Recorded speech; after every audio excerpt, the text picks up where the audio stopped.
Today is 3 October 2018. We're meeting at the central office. We have 8 directors present, representing 7 votes. First item on the agenda is the agenda review. I would like to move one item, item A1 under new business, 8A1. I would like to move that up into the consent agenda and make that 6 Charlie. Any other changes we need for the agenda?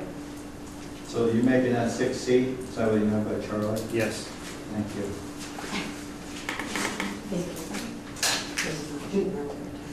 Anything else? All right, look for a motion to approve the agenda as amended. So moved. Second. Thank you, Milton. Any further discussion on the agenda? Hearing none, all those in favor indicate by saying aye. Aye. Opposed? Abstention? Approved 7-0. Ask everyone to please rise for the pledge. I pledge allegiance to the flag of the United States of America and to the republic for which it stands, one nation, under God, indivisible, with liberty and justice for all.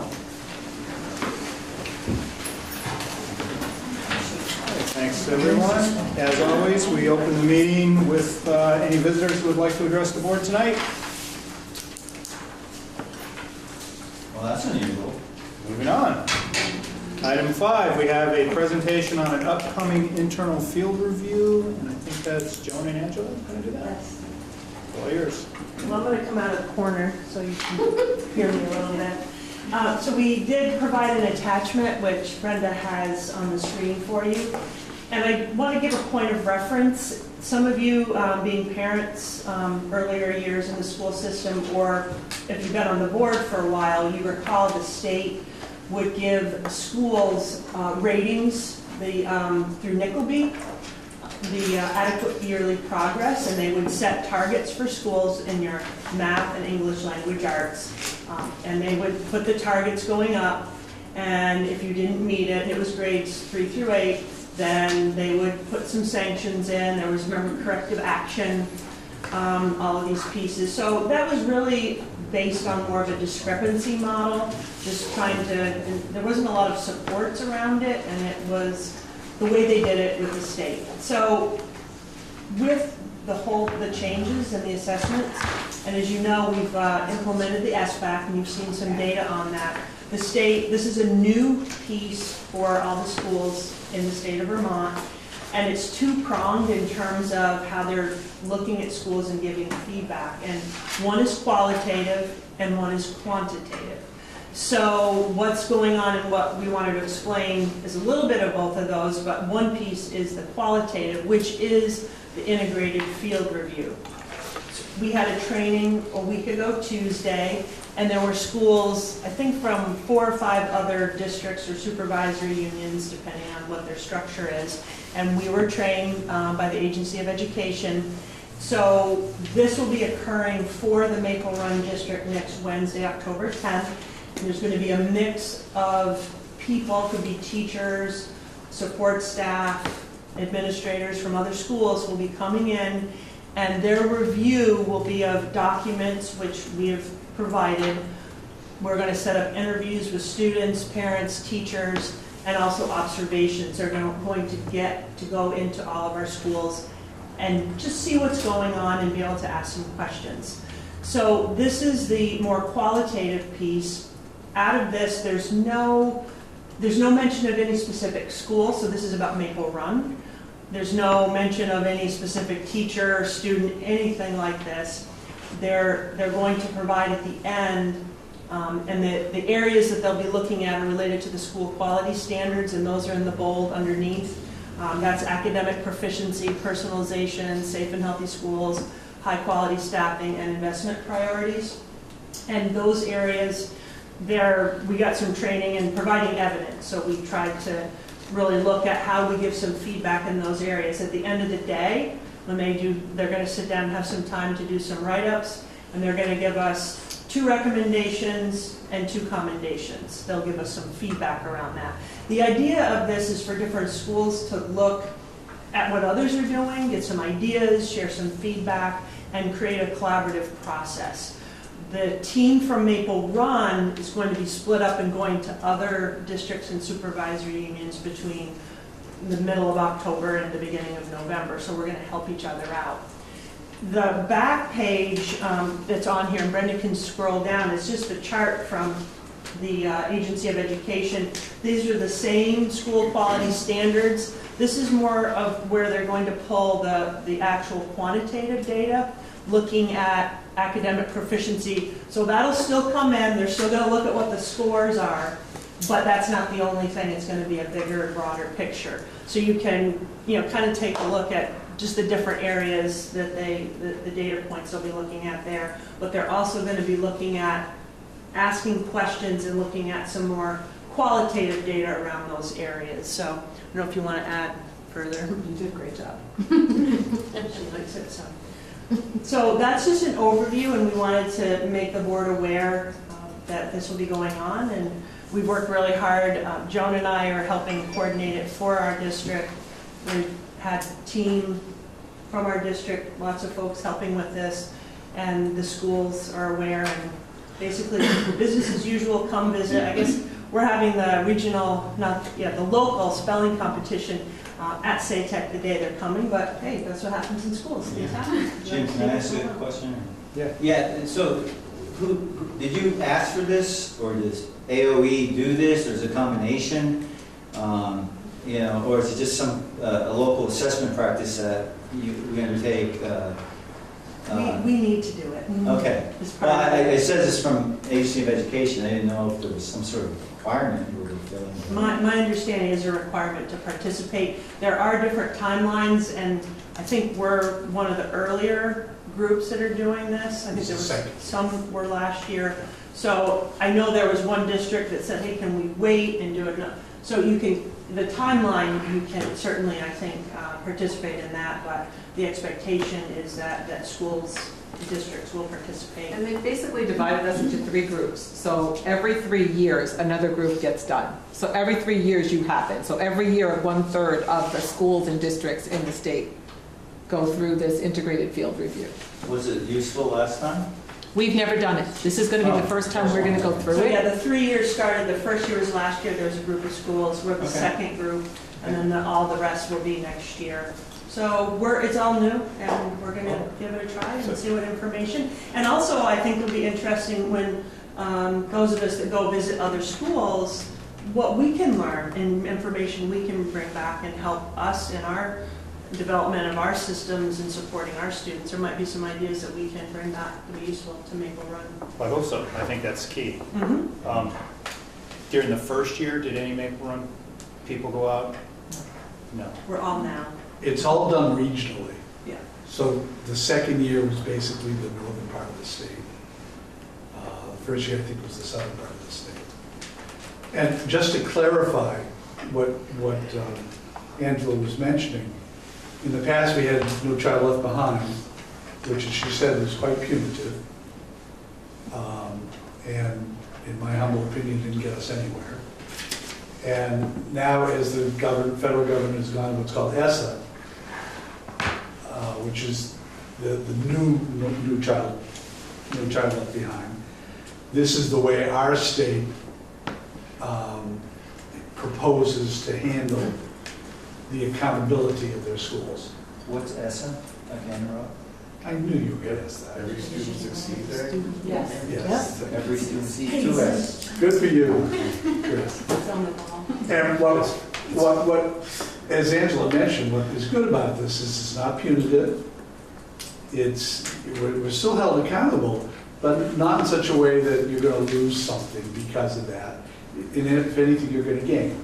And we had no issues around the fact that the things we need to work on and the things we're really good at, we want them to know that. And if they've got some ideas on how we can improve, that's what we want to hear. How are the results distributed? I mean, it almost sounds like a quality audit that's going on. They're going to come in, they're going to look at what you do, they're going to give recommendations, opportunities for improvement. I'm not 100% sure if they go to Kevin and then get distributed to the admin team and then review back with the actual folks in our district doing the the integrated field review, how that, we haven't done it before, so we're As I understand, it goes to the superintendent, who then just, will be looking at that and look at those issues and certainly come to the board. I would want to bring that and have a presentation done. Is it public? relative to that. Is it going to be public? I mean, are all the schools scores or whatever metric they're going to use? I think it is whatever wants to be. They're not going to do it. Okay. It's not like before where we're going to put the hammer on you guys because you had 37% and didn't do proficiency. And we're not going to explain what that's all about, and we're going to put it out in the public. They're not doing that. So whatever gets handled will get handled within the school district. I think one of the biggest things that they're saying is one of the best selling points about this is that it's all about the process of what you're doing. Like just us pulling together the information about Maple Run, we ended up pulling together some information we probably should have written up a long time ago. And it was really helpful for us to get clear on what are we doing well? What do we want to put out there that we're doing well? And we spent a good enough amount of time saying, we've never documented that. So it's about getting yourself documented and clear on what you think you're doing well. And then we get to go look at what other people think they're doing well and sort of steal from them and teach that. So it's sort of this really nice peer collaboration more than an evaluation. That's really where they're going with this, is that they're getting us to talk with one another and share our best practices with each other. And for us, it's been a good process so far, just getting started. and Joan was referencing in that first part the artifacts. So we had to prepare and submit artifacts in all those 5 areas back on September 10th. And that took our team talking about it, looking, what do we want to share? I have a different definition of artifact. How do you mean that? They're documents on our form. For example, under academic proficiency, we shared the writing CLAs that were created. So that's an example of being able to assess and look at how students are doing academically. We also, BFA added their proficiency-based learning information, so that was academic.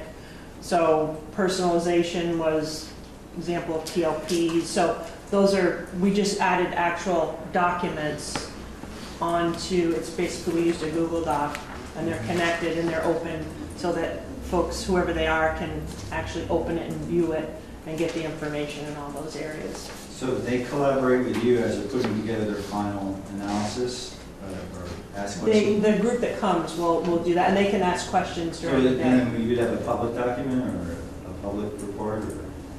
It'll be commendations and recommendations, and Yeah. those will go to Kevin, and then we'll bring it out to folks. Okay. So we're hoping to learn in the process. So. Yeah, it's got to be a little peer pressure too. I mean, you have your peers coming into your school, putting their nose in your business. It'll be good. Yeah, it'll be fine. That's healthy, for sure. Yeah, absolutely. We're looking forward to it, and so Great. we wanted the board to know. Any other questions? All right, thank you. It brings us to the consent agenda. We have 3 items on the consent agenda. Approval of the minutes from 19 September. We have the media packet, which is attachment 6B, and we have an FYI resignation of our ELL teachers. Is there any reason for discussion or separate vote that we should pull any of these out of the consent agenda? And if there's no objections, these items will be adopted. Any objections? Items are approved. On 7. Whole business. Collins Pearly Management. Administration seeking direction on Collins Pearly Management proposal. Somebody want to kick us off on that? Look, You did? At a previous meeting, the topic was brought up as to whether it would be appropriate for us to undertake a study of the management structure at Collins Pearly, with one option having been presented to have the city involved in some fashion in the operations that pertain to non-school use, and perhaps even beyond. The board chose table at that time, and I'm simply asking for some direction. At this point, I'm doing nothing. And if I'm given no direction, I'll continue to do nothing, which is fine with me. But if, on the other hand, you would like me to start doing some research, preparing documents, give you rationale, or anything else, I stand ready to receive that direction.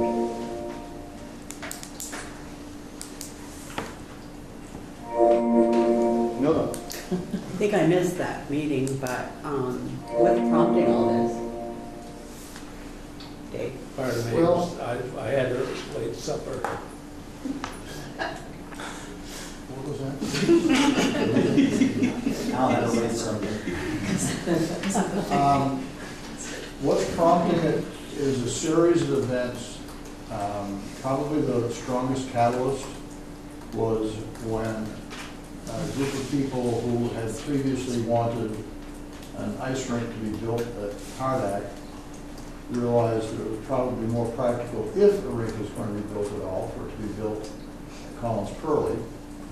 And when that same group realized that it was very unlikely that the school was going to pay for any of the costs, but that there was a possibility that the municipality might, that kind of spurred the discussion about how an agreement for that facility would work. And then it kind of moved on from there. The timing is such that this board hasn't actively considered the agreement that we have presently between the Maple Run Board and the Collins Purley Board, but rather has just renewed that on an annual basis, just kind of extending the existing agreement. So I thought, within, I think that the Collins Purley Board began in 1996, I think, maybe 95, that it might be worth taking a fresh look at how the administrative setup works and see if it would be appropriate to consider changes. My personal expectation is that there'll be a strong argument for keeping things exactly the way they are. I would hope that if a study is done, it would offer alternatives, because I think it's always good to look at alternatives, but I wouldn't go into it with any preconceived notions as to what those alternatives would be. Okay, so in the document you gave us back at that meeting, I read it more like a proposal with next steps, if we said yes that night. And that kind of misled me to think that you weren't talking about a study, you were talking about proposing to do this. Anytime you write in a document, you don't have the opportunity to talk about it, there's an opportunity for misunderstanding, and I would be the first to admit, having been a signer of that document, that I think it was poorly written. And I don't think it did. I understand exactly why you got the impression that you got. Well, it's okay, I mean, I have, it's not like you fixed it by telling us, but. Clearly, I need something So personally well beyond that. I don't have the background on Collins Purley, so can you tell me how long has this been in the works about building a new rink and changing the administration of Collins Purley or giving it to another municipality? Dave, aren't those two separate concepts? They're not really connected. What's that? The building a new rink's been around the community for a while, not necessarily associated with Collins Purley, correct? Correct. But they connected it to the city doing, or to a municipality. Apparently, just recently. Well, Okay, well, I'm asking, I mean, what's About,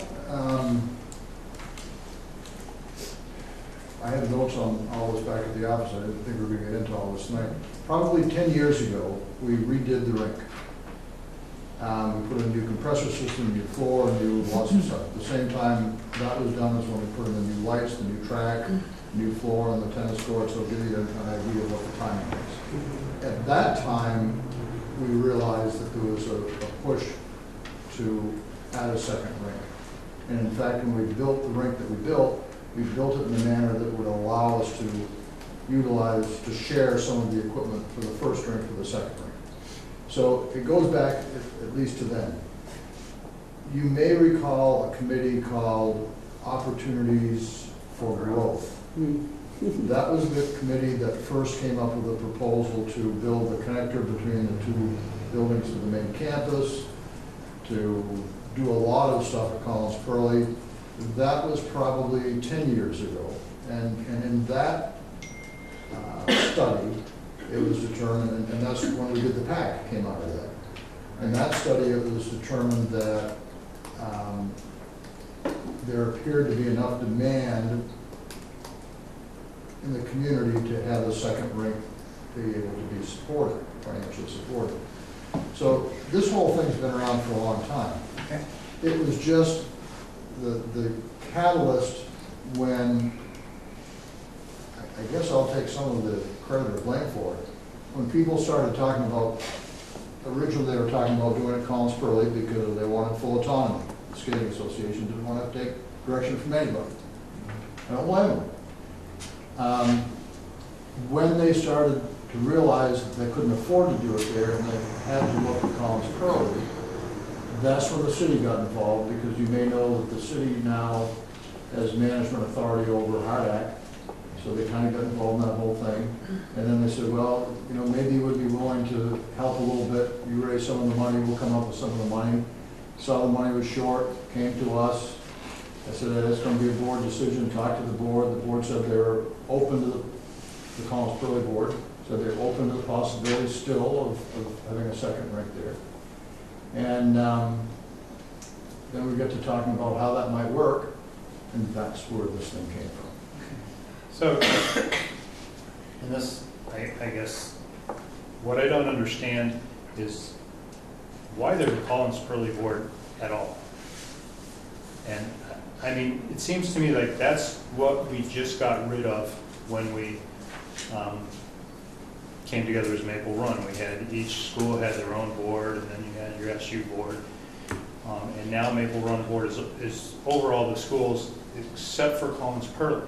So I don't understand the history. I mean, I read it in the paper and it said that the BFA board at the time felt like they didn't have the time or the expertise to manage Collins Pearly, but a board shouldn't be managing it anyway. I mean, why wouldn't it be any different than the high school or one of the other schools? I mean, yeah, I understand it's different, it's not a school, but you hire people who can do it, and then you cut out a whole level of oversight. There's really two parts to the question. Even prior to the Collins Pearly board coming into place, there was a Collins Pearly advisory board that was designed to give advice on how the facility should operate with regards to its public use. Because I think everybody knows it's fully owned by the school. The codicils that provided the funds for it make it clear that it was for school use. The money is to be used for school use. The intent of the benefactors, however, was for it to be both school and community use. So, and when the facility was first built, it was very obvious that there was not enough school use to warrant the expense of this building. They had to have community use to warrant it. So, right or wrong, through the first 10 years of operation, the school board was spending an incredible amount of time, in my opinion, micromanaging the facility. The person at the school who had primary responsibility for oversight was not a business person. They're an educator and a very good one, but didn't have the, in my opinion, ability and experience to oversee an operation like that. So, and it became known in the community as a white elephant. Two things. Perception was it's a white elephant and it's only for the rich, the tennis players. So a committee was put together committee put together. They had a professional facilitator. They talked about what should happen. That committee recommended ultimately the structure that we ended up with today. And I think it has served very well. I think it's cumbersome. I think that it is very interesting that, now to answer the second part of the question, that every other building has a principal that's the director of the building, and in this case, you have a manager that's the director of the building, and none of the others have another board that they deal with. I think the justification for that is that over half of the use of that facility is totally unrelated to school use. Half of the income for that facility is unrelated to school use. So I think it's very important, and the community at large, I believe, gets a lot of its favorable image of the school system from that facility. And if you have any question about it, ask Mike how many people were at the Friday night football game, and when I see that the Saturday night Powder Puff was even more crowded, more people. It's a great community asset. So I think it's important that there be direction from the community that shouldn't bog down this board. One possible way of getting that direction would be if the city were involved and the rec department were part of that policy group. I guess I don't understand why the Collins Purley board, who's appointed, represents the community better than the board that's actually elected, which is the Maple Lawn Board. But to me, it seems like 50%, over 50% of the use and the income comes from the community. There needs to, I don't really know why we would be taking over, or I don't know why we're more important. If over 50% of the income and Well, I don't know why it requires a board and not just hiring somebody to take care of it. That's what I'm saying. But the types of policies they look at are, for example, hate to get into the minutia, but they tell me how many nights of the week I have to dedicate the tennis courts to only tennis, and what nights of the week we can allow people to play basketball in court 4, even though it's going to make the tennis players in court 1, 2, and 3 mad. You don't want to be doing that. I don't, and I don't know that that's a board function anyway. And Well, that's It is the way it's set up presently. That's a hired hand function, have someone to hire and manage it. I don't see where you need a whole board to make a decision on who gets what, when, and where. We've never had So, to do that. Dave, though, you're kind of trivializing it a little bit, right? I mean, I'm there's just trying- other examples that are a little bit I do more. not mean to trivialize it at all. I was just giving an example of something that just happened the other day. No, I do not mean to trivialize it at all. I think the board serves a very good purpose. I appreciate the board very much. I would not rule out the possibility that if I'm doing the study, that I would end up recommend keeping the board. But if I'm doing the study, I certainly would expect that I would propose alternatives. If I could, Dave, if the example you just gave about tennis courts versus basketball and use, who would decide, or how would it be any different if the city were involved and there weren't a Collins Purley board? It probably wouldn't be any different. It would be that board making that decision. It would Would somebody still working be for someone the city. else telling you that, oh, on Thursday nights, there's gonna be basketball? Well, I think if it were the rec department, it would probably be more that, I don't know what the model would end up with, but the way I see it, if the rec department were involved, it would be the rec department's decision how to use the courts, when BFA is not using it. Oh, right. So, whether the rec department has a manager there, or it's the rec department's manager is also managing their Collins Purley or whatever else, I don't know. And I think that you can have that kind of a relationship without turning over any authority or legal responsibility to them. There are in-between options here as well. Right. I just wanted to say that in the 11 years that I was on the BFA board, we certainly didn't micromanage. Everything ran very smoothly. And you were, of course, the manager. Maybe that makes a difference. But you had a board under you, right? It was prior to. We were a parallel board. It was prior to that the Well, I don't know BFA was anything about that, micromanaging but for the expenses last of the town. 11 years, it worked It- just fine. Absolutely. Sounds like it's still happening if they're deciding basketball all the time. I mean, all our facilities have competition for their resources, and you know, and those are decisions that principals have to make. Why should this be any different? I've got a couple of questions, Go, Jim, Jeff. if I could, please. Many times in my life, I've fallen into responsibilities that I never thought I'd fall into. But one time, regarding the Highgate Arena, I became the chair of a committee looking into the improvements of the Highgate Arena. And for years, the money that they made went back into the town funds, and they didn't put it aside for any future capital improvement of the Highgate Arena. So it was a big problem when all of a sudden the apparatus didn't work and they needed renovations and so on. Now, what does that have to do with this? As chair of that committee, we studied many ice rinks. And I was in kindergarten regarding ice rinks, but I learned a lot through the process of visiting about 15 statewide ice rinks.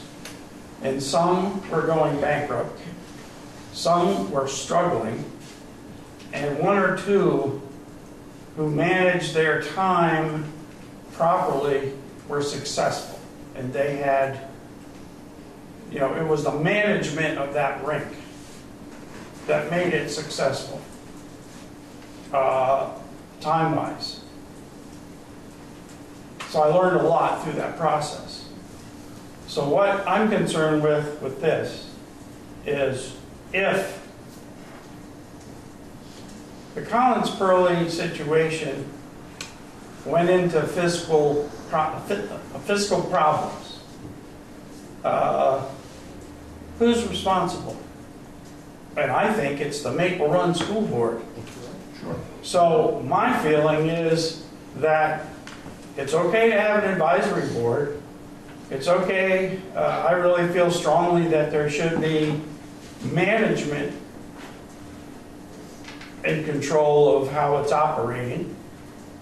And because of the answer to who's responsible if, and because the answer to that is the Maple Run School Board, I don't think we should, my first glance at it, and somebody can, I'm a listener, and I like to study things, but my first reaction is, why would Maple Run School Board give up its authority? And I would rather see, just like we hire principals, I don't want to see the Maple Run School Board running schools on a day-to-day basis. As a former principal and superintendent, I don't want a board to be a micromanager, but I also know that boards have to be fiscally responsible. And so I think, my opinion is, our obligation as a board is to have a management structure that manages the operation of schools, or in this case, Collins Pearly. And I'm nervous about some other entity wanting to come in and manage something where we're responsible for it. Jim, thanks. So anyway, that's my 2 cents. I think we do, I'd like us to get back to the focus of whether we would have a study that would consider all management models, not focus, including the one we have, including what's been suggested, that maybe the present board, Collins Pearly Board, exists only as an advisory board, but it's not under contract to actively manage it, and the manager becomes a true direct, well, I guess I am at this point, but 100% responsible only to the superintendent, as opposed to, you know, having multiple people that I answer to and provide information to. It all gets back to, there's a lot of possibilities.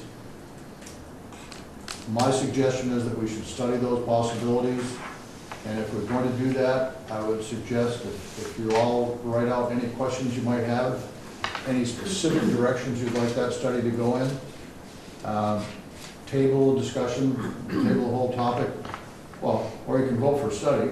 I would suggest you just get some of these present questions as to why a study should be done answered. Let me try to answer those for you. Let me bring it back to my board and let them give their input on why it should or shouldn't be done that way. And then at a future meeting, have the decision as to whether to do the study or not. Okay, so that, what Jack described could be one iteration of this one possibility. But I'm hearing that, I think I'm hearing it from you that there's not a lot of motivation with the city board, the city municipality, to build a rink that they own on someone else's property.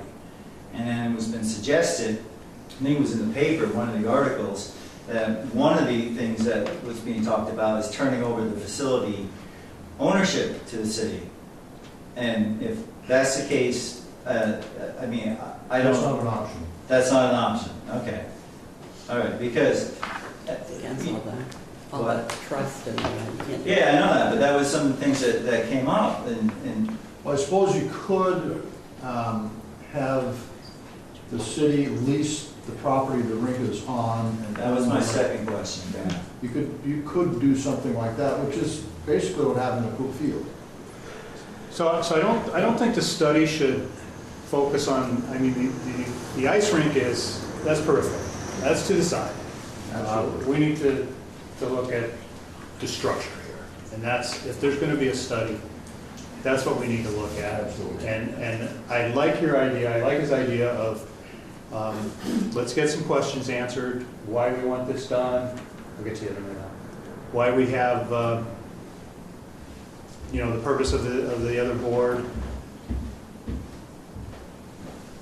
and how we'd like this study to move forward if we do it. Go ahead, Al. First, I would like to preface my remarks that my friend Dave and I are in polar opposites. And I don't want that to get in the way of our friendship. Let me point several things out. Number one, this board was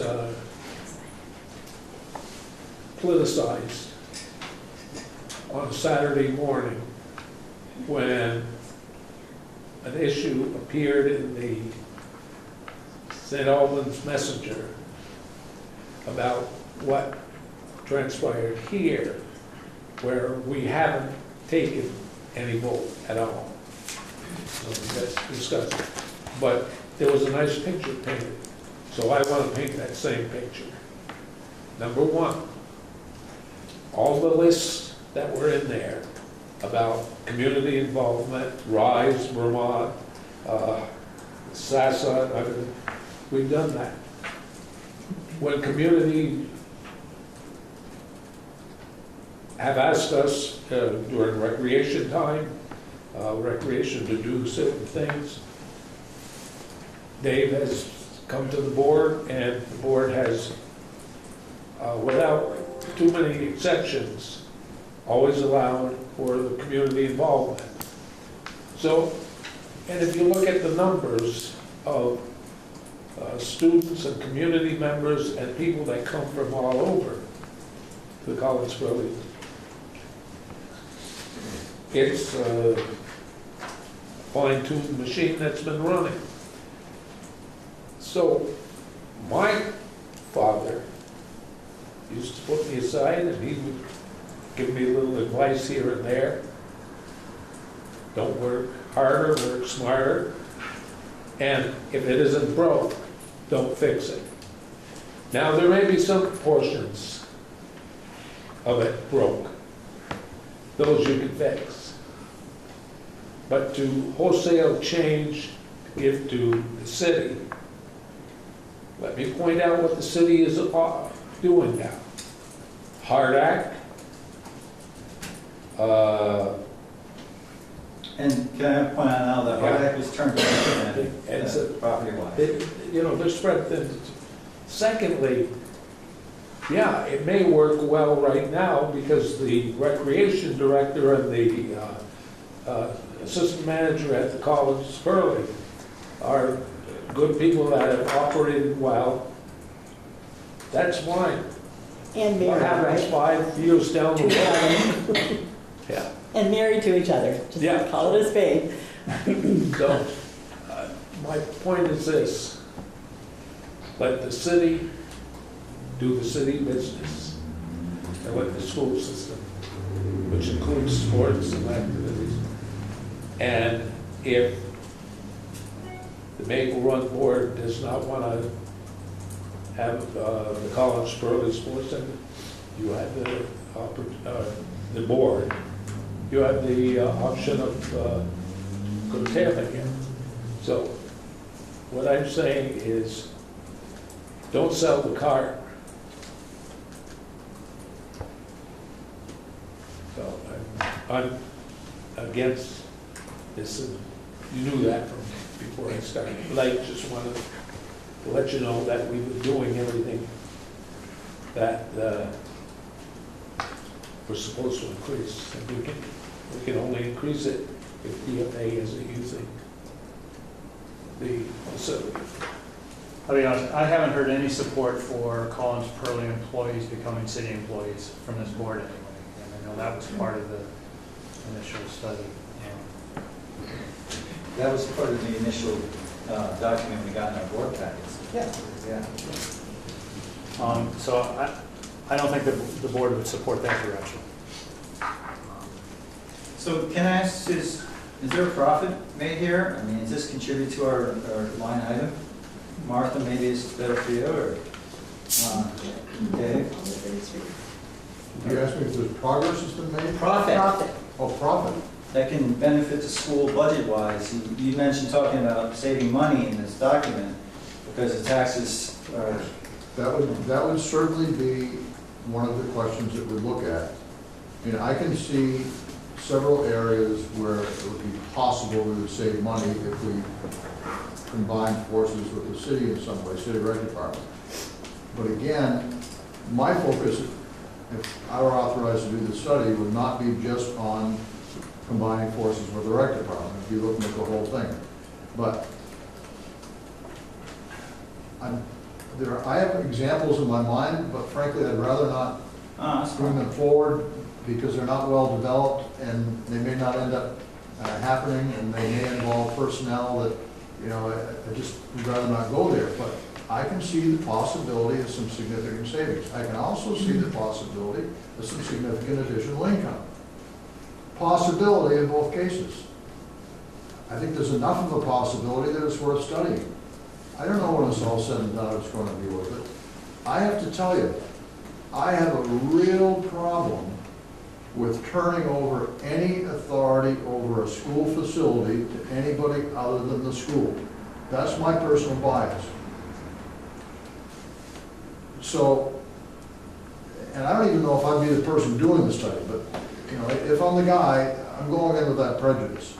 And I don't consider that the school has turned over that much authority to the Collins Pearlie Board, because the way the agreement's written, the school still has really absolute authority. All the Collins Pearlie Board is doing is taking some of the day-to-day management away and some of the headache away from the Maple Run Board. So, you know.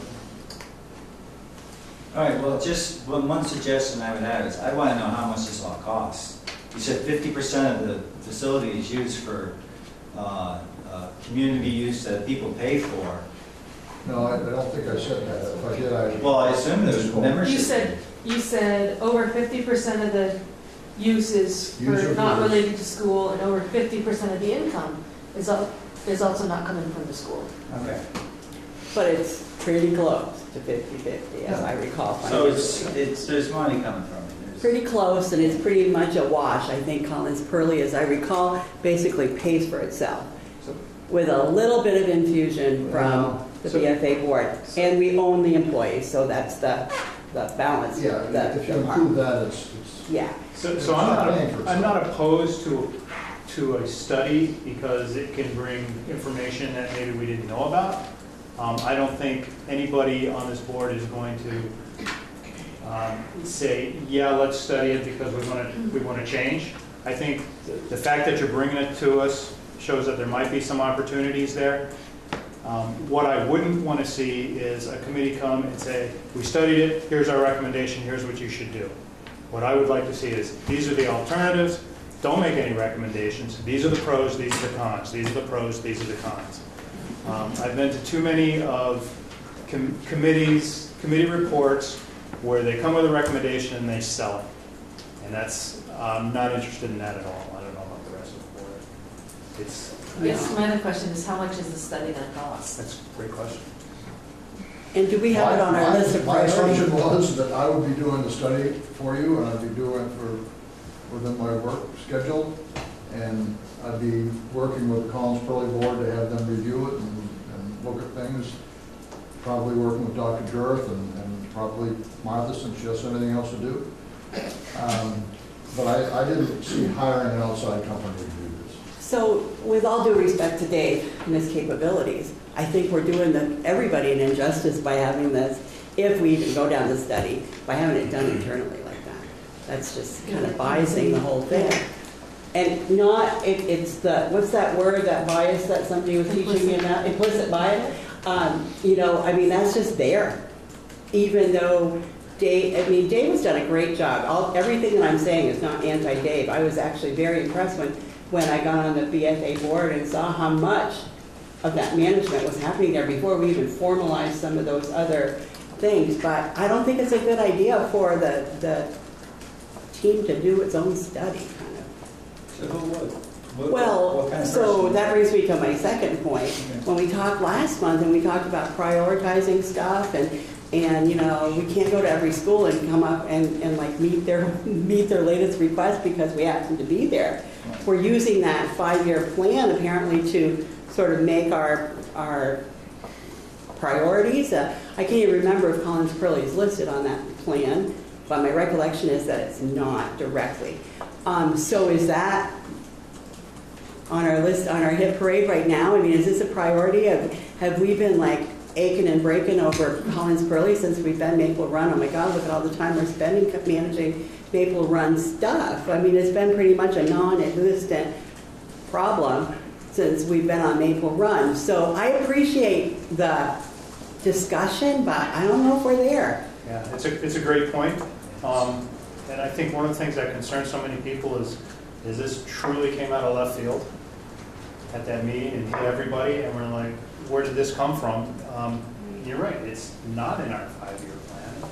It just came out of nowhere, so. I will tell you that my I will recollection mention, I've is, had a couple of community members that did find their way up to rehab to sit down and say, what the heck is going on?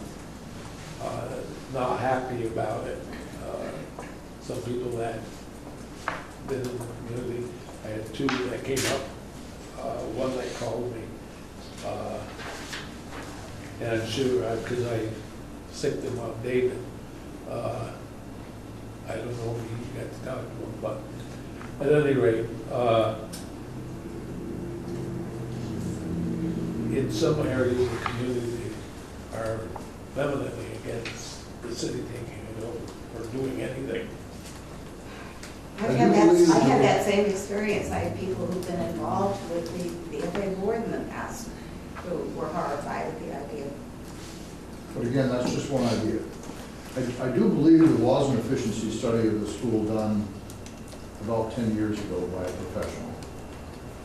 And I think I still have a copy of that. Wasn't that part of the public-private thing though, Dave, as part of the information gathering? I don't know, you think? It I could do have been. think it The timing's was. about right, so that may Yeah. have been it. But I know it did address some management issues Mhm. with regards to Collins Pearly. I mean, it's in the pot, clearly, so it would have come up in that discussion.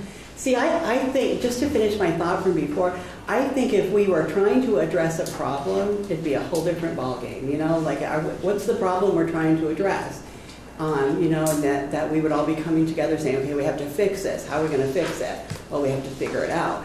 But I don't think we have a problem right now. I think we have a thought from somebody who has experience, so I respect the thought, but I think we have other priorities and other ways to spend money right now.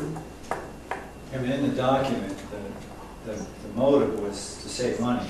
on Maple Run budget. That, what we got in that meeting. That was the motive, but. Right. So I agree what you're saying, but I'm telling you, that was something that they put out there, and it did come out of left field. Well, like Dave, I can come up with some ideas that the current structure could make more money.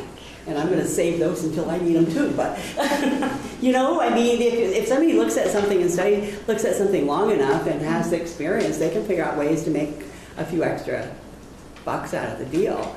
But again, you know, it's supposed to be an asset to the community, not something that's going to, you know, rob them of their financial resources so they can participate in the thing. Can I ask a question of everybody here that's been living here longer than I have? Does the city really want this property? They want to take this over? Is there any motivation by that municipality or the manager? I mean, that they would be... They want an ice rink. They want an ice rink, but they can lease the land. That's a piece of cake. That's easy to do. We've done it in Fairfield with playgrounds and the fire department and all that, and the fields we don't even own. So it's just, I just wonder if is there some other outside force here that is looking to do this for another reason?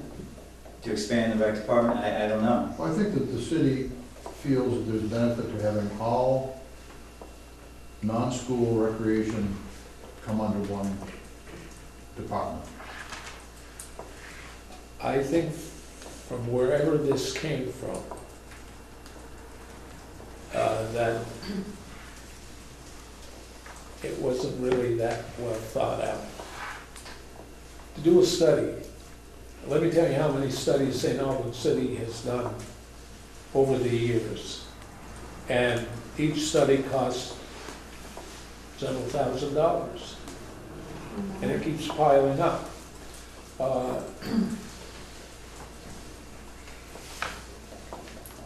The Collins Burley Board went over this, and I will say this. When they first started discussing it, they were very happy with it. They said, maybe that's a good idea to do that. Then all of a sudden, questions started coming in.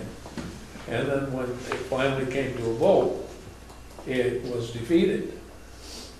Now, according to the way the early description was, that if any of the boards said no, it dropped it.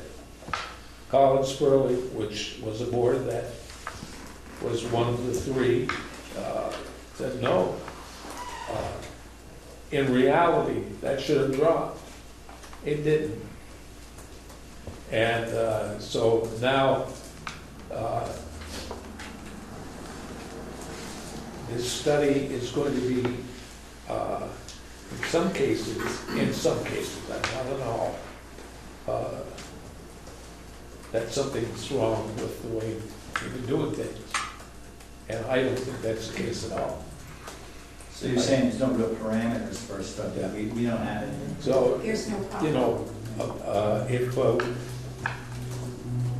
it was killed tonight, it's dead completely. Because we're the masters. We're the ones that are going to decide on the dotted line. So, Are there any tread rules? softly.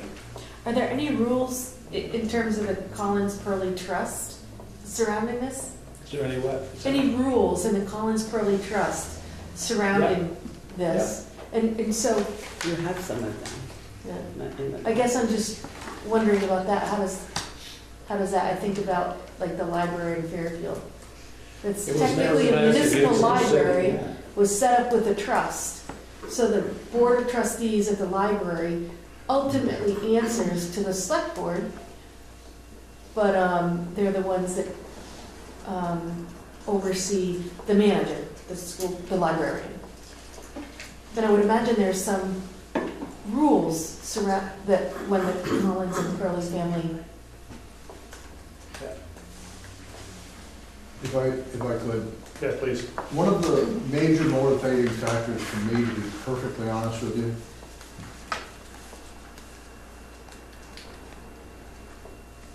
Collins Pearly Board took over, before they took over, the BFA board specifically asked me if I would be willing to be the first chair of that committee. I was on the study committee, I wrote all the governance, whether you like it or not. I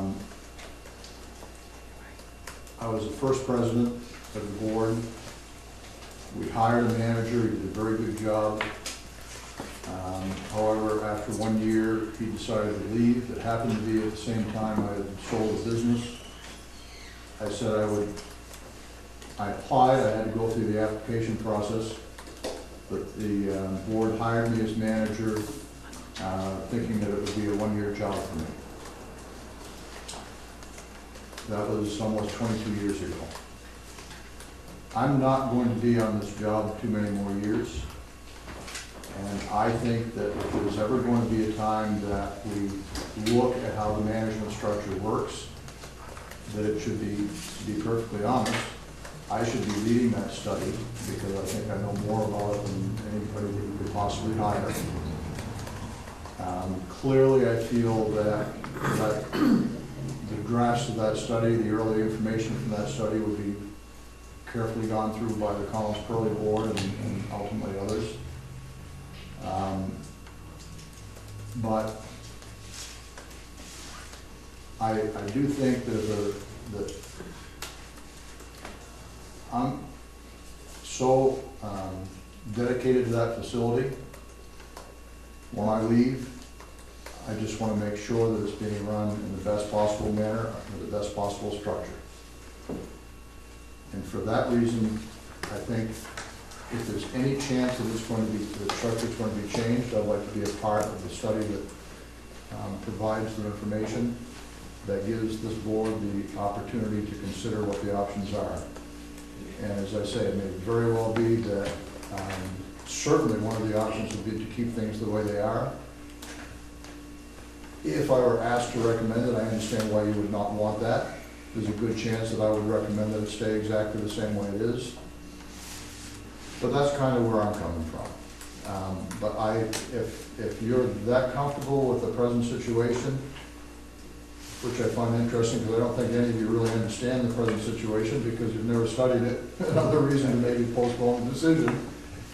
And another thing that I take as a vote of confidence, I didn't say that as a negative at all. You know, if you're comfortable with things just the way they are, as the Collins Pearly Board is, fine. So I agree with you. I don't know the way things are. That's why I'm asking the questions that I am. I think information's a great thing, you know, if 7 years ago, College Pearly Board, I wasn't on it, but I was active around that, knew what was going on. They hired a young man, and at that point in time, many of them said, well, if he doesn't work out, that's okay. We can try and find another one. And they did, they went through, and then they found this other young man. And they had that same feeling. But as things grew up, and the years went on, he developed more and more skills towards the operation of Collins Pearly. There was lean years, but he's done an excellent job. And I know that he feels very strongly about Collins Pearly. But you know, there are several people elsewhere on that board that feel strongly, and I'm one. So I think the thought that there isn't another manager out there that can step into the thing is not well cautioned, but we hired one, they can hire another. You're too good at your job, Dave. That's all. What's that? You're too good at your job.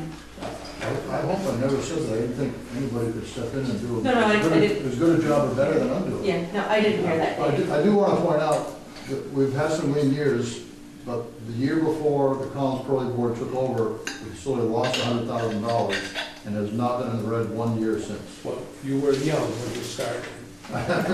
Thank you for saying so, but I certainly wasn't young, although younger than I am today. And you didn't have as many gray hairs. Just light blonde. How I'm looking at it is, I mean, this board wants what's best for the district.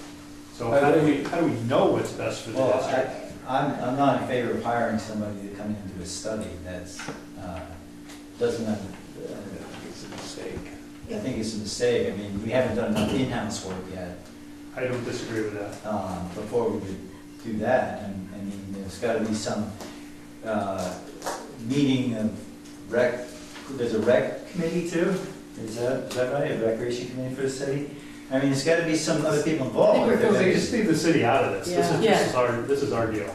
Hey, right, but the city's the one who wants. Forget the city. No, Okay. We're just talking about governance changes, or not. We're talking about proposals, or alternatives, and who better to study that than the guy who's been doing it for 22 years.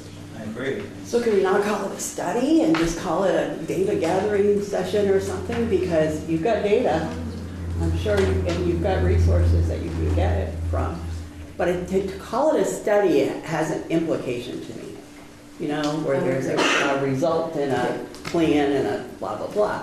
Whereas if we just want to get informed, I know Dave said I didn't know much about it, but I think I know a little bit, and I think he knows quite a little bit. And Sally knows a little bit, because we dealt with it for quite a long time. Yeah, but I think a lot of us would like to know all that. Exactly, that's why I'm saying, Yeah. you know, get some fact stuff, do some Okay. fact finding.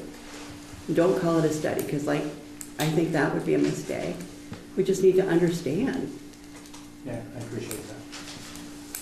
Are you taking a poll? I think one thing that you all should take into consideration, again, is the fact that the Collins Pearly Board voted this down. So I want you. Respectfully, Al, there's nothing in any document, I know you said there was, and maybe you can find it for me, because I didn't see it, where the Collins Pearly Board, or with one of the boards, voted it down, it would go down. I don't remember seeing that. And the Collins Pearly Board is an advisory board to this board. Let me point out to you that what was explained was if one of the three boards or two said no, Who explained that? I'm sorry. that was, Who explained that? From who? From who? I'm sorry, Who explained, who said that? Dave. When we first discussed this. Okay. I have to say that that's not my recollection, but I may have. In fact, I. Well, okay, so let me go into the entire thing. That was done completely wrong. Number one, the proposal that came from the manager of the Collins Pearly Sports Center should have been discussed at the Collins Pearly Board before it went any further. And it should have been voted on if they wanted to do this study. That's number one. Number two, on 2 occasions, I received confidential information via email that does not constitute confidential information. And that information was out. So it's very difficult when you're sitting in one position. And I was right up front from the beginning. I said to Dave, I would not support this. I think it's a disaster waiting to happen.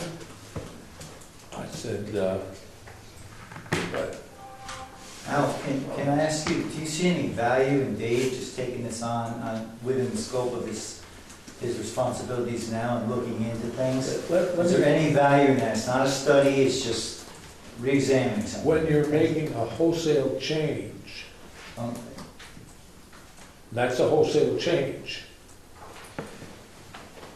College Pearly Board should have been first to know about it before it went any further. Well, I thought it did, I thought they voted it down before they got announced. They're talking about selling off College Pearly. Yeah, so they voted, Okay, okay. what if we frame it like this? What if we, see if the board would support this. Ask Dave to do some fact finding and provide input to the superintendent for the 5-year plan. And we can come back and see what kind of information he brings together, what kind of facts he brings forward, and we can discuss it as part of the 5-year plan, and prioritize it as such.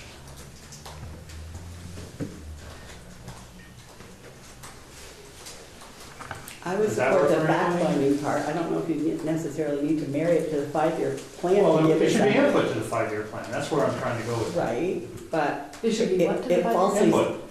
it falsely prioritizes, it gives it more oomph, because if you put it on the 5-year plan, I know I'm splitting hairs here, but you can tell I'm not for it, so I might as well tell you Actually, that. you're really not splitting hairs. It's, we have a 5-year plan, that's not on it, and now. Right, so if you marry it to the 5-year plan, you have now put it on the list of things that we now have, Or may not. or not. I mean, if the Can't we fact, just, if the can't we fact, just get some data and help sure. educate, I'm just- a majority of the I'm- board that I'm needs trying to find education? a way to get information to the board that everybody can live with. That's all I'm trying to do. Information without commitment, Exactly. right? Nobody's gonna commit. Not at this point. So, I mean, Well, those are our options, or kill it. Well, I think your suggestion of marrying it to the 5-year plans really doesn't need to be decided tonight, but we just can tell Dave, Yeah, just tell Dave what to do. forget I said the 5-year plan. So just let, it sounds like we're leaning towards letting him fact find. I think, I wanna know all the information so that we can make a decision on what's best for this school district. Maybe it's leave things the same, maybe it's not. I don't know enough about it, and I don't think most of the board does either. So, And I think if you say, I think if you say it that way, best for the school district, that at least sets parameters, because it can't be best for the ice rink, or it can't be best for the city of St. Albans, or the rec department. And there are going to be stakeholders real quick in this discussion, I guarantee it. So, you gotta limit that this is an educational opportunity for the current Maple Run Board to understand the current structure. It's like the whole process improvement concept. You need to know what the current state is before you can even think of future state, right? So let's find out the current state of things from a financial perspective, from a building perspective, from the team perspective, without saying it's a study, without saying there's any forward-thinking plan to it. It's just a board that's relatively new. All of us are new on Maple Run, getting information about one of their assets. And I think also for me, it'd be helpful to have a timeline. Maple Run opened Collins Pearly opened Yeah, in. I- So a timeline of everything, and also, I'm wondering where online can I find the Collins Pearly Board of Trustees meeting minutes? I don't know if they are, but also even, is there a place where I could review the history of Collins Pearly online, and kind of what the trust was all about? I have a general sense. what's your motion? Did you have a good one? Can we just replay what I just said? That was my motion. Well, there's an action. Is it- No, there doesn't have to be an action, but I think it's a good idea to make a motion to direct Dave on this. Say it again. Why? Well, let's- Because it's charged. It's the state of Collins Pearl. If I think we're giving Dave direction, I think it's a good idea to do. If the board's gonna do that, it should officially do it. I'll make a motion. Thank you. I'd like to make a motion. It's crazy. I'd like to make a motion that we direct David Kimmel to come up with an educational plan for the Maple Run Board related to the financial, the management, and the structure, and the building, etc. of Collins Pearly, with the end result to be provided to us in 2 months. I'm flexible with the time frame. Dave, a reasonable time frame is end of the school year? Well, better do the bus study first. I would like more than 2 months. Okay, I mean, I don't know. Yeah. 6? 6 months? Give me 4 if I can get it done sooner, because a lot's going to depend on availability of people to talk to, and particularly getting input from my board. Can I add one thing to your motion? And the history, History, yeah. because some of us don't know, you know. It's all about I sort of know in a general outline, but I don't know specifics. So that would be great. So I'm sure it's written someplace. I agree with that. Actually, I'm coming totally from an education, Absolutely. educate the board perspective. Absolutely. Actualize it. I think that's how we have to look at this. We all need to look at it through that lens. All right, we have a motion. Do we have a second? Second. Thank you, Jack. Any further discussion on this? Yeah, I just wonder, there's sometimes we just give direction and consensus, but when it becomes a motion, it becomes something a lot more. It's an action that the board's taken. And I don't think we have parameters. I mean, we said a few things here. I don't think there's an outline to give him on what he should be looking for, and that we're clear on. We're just asking for data. What do you got, Dave? Okay? And so I think a motion, it shouldn't be a motion for him to do that, because he's got required to produce something that may not be, that may not be ready, or it may not, I'm not trying to articulate this well, but. Well defined? Yeah, I just don't think this should be a motion. I think we just say as a consensus, okay, Dave, go ahead and do this. I think a motion makes it. I agree with that, actually, the more I think about it, because this motion thing is making it too formal and making it appear study-like, and I don't want that at all. Yeah, So I'm withdrawing my motion. One of the cumbersome. Let's move on then.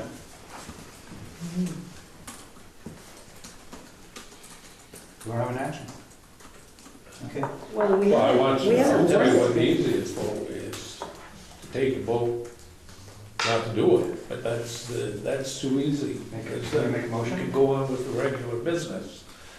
But let me point a couple of things out. It's just like being in a canoe in the middle of the lake, and you want to swim to shore, and so you jump out and hold on to the canoe and hope you can move the canoe and you into the shore, because that's exactly what you're doing. You're taking a log, even a canoe, and move it along.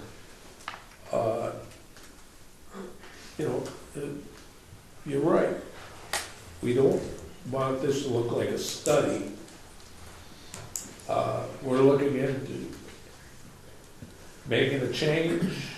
No, we don't even want to say that, because backtrack and keep in mind one thing you're saying.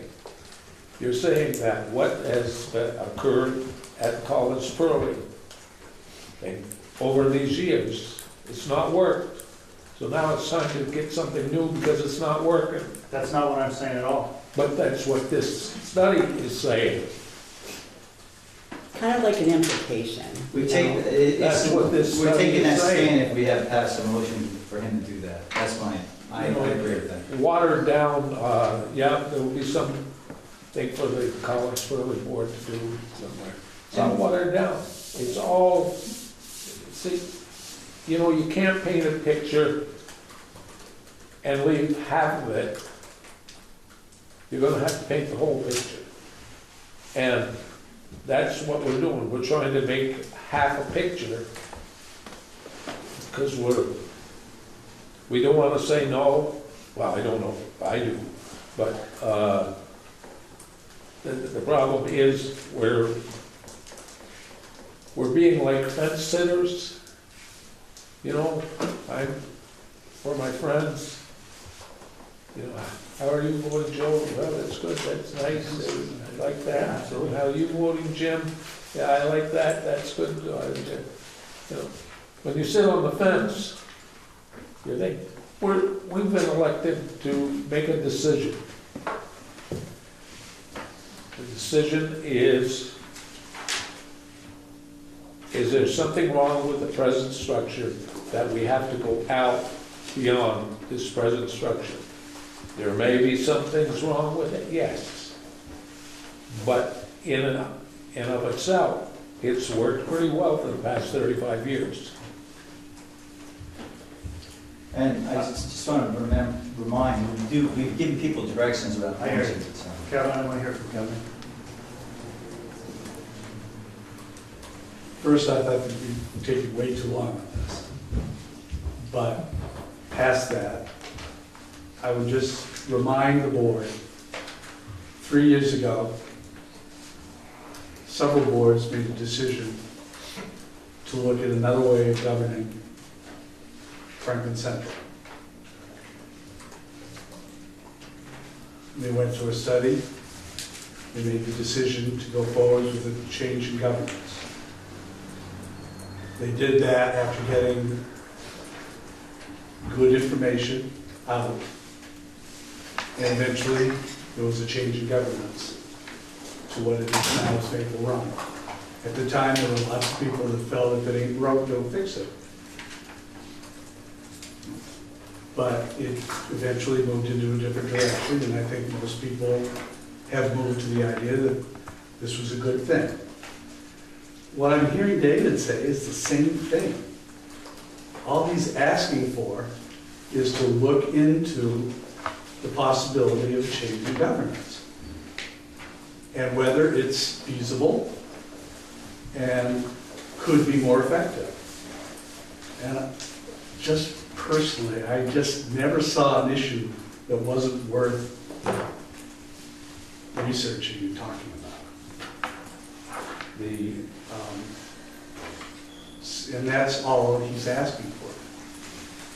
And I'm not sure why the board is so set on not learning a little bit more about what the possibilities are to make an informed decision. Well, let me point out that's all well true. That was dictated. You didn't have a choice. Your choice was either to go by the wayside or do something. So we decided to do something. There was something wrong, but you know something? We didn't change.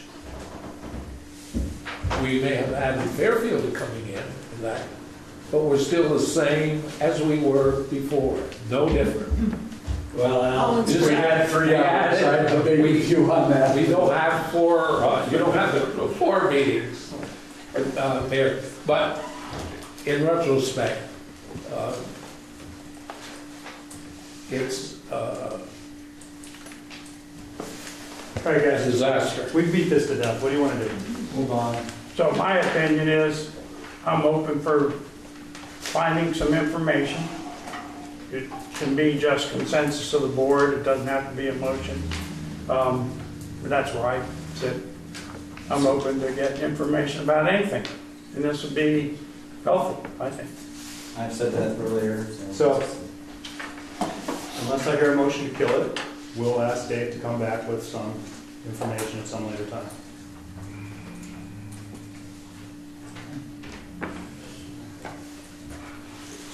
Okay.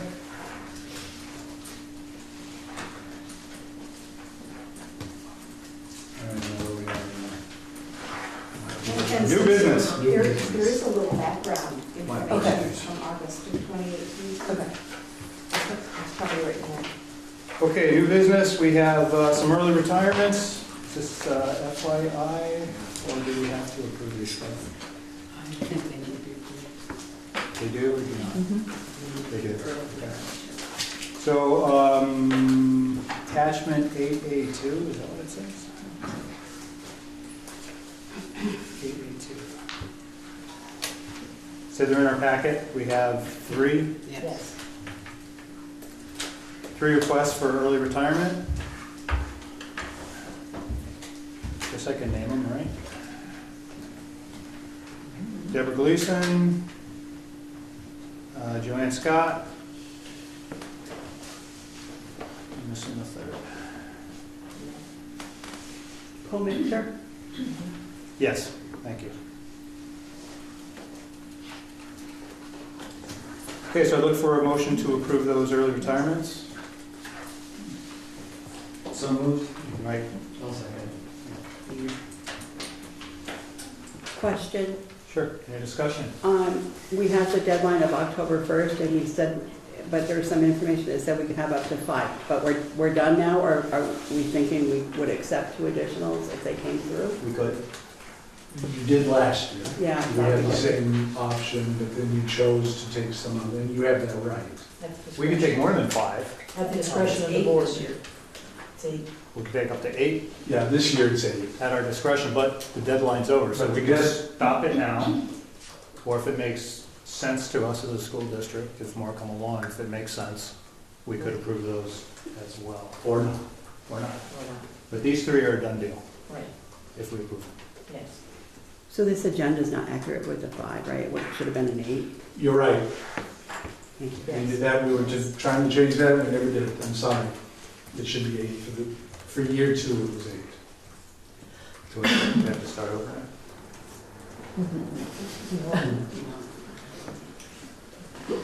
All right, we have a motion, we have a second. Any more discussion? Hearing none, all those in favor indicate by saying aye. Aye. Opposed? Abstentions? 7-0. 8B, support staff negotiations. We have a letter for the board chair to sign. We have been notified by the Maple Run Education Association that the support staff wish to negotiate a new agreement. So we need to acknowledge that request on their part.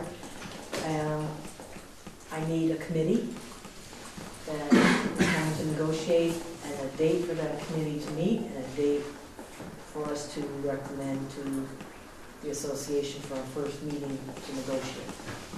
Is it just 3 people again, or do you need more? or- Whatever we want, right? Whatever you want. Okay. It will not be an open session. Will not be? Says who? That's what Supreme they Court. That ruling came through? Yeah. Supreme Court. When? Last week? Was it last? No, it was. Oh. What came through last week? We can certainly. Can I find it if I wanted to? I'm I sorry. could find it, right? I can Sure. read it. So the whole It shebang? was a Addison County, I believe, district who took it to the Supreme Court and lost. I remember they were taking it, but I didn't hear the. All right. Who wants to be on the committee? No. If you can't find it, A few of you.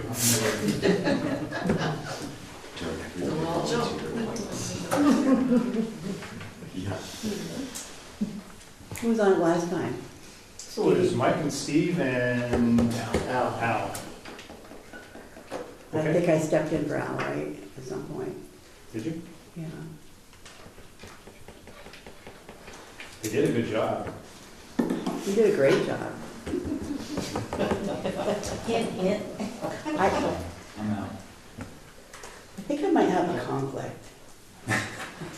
We can work around your conflicts. Do I have a conflict? I think we all. I think I do. I think you do too. Yes, you do. My son's a para.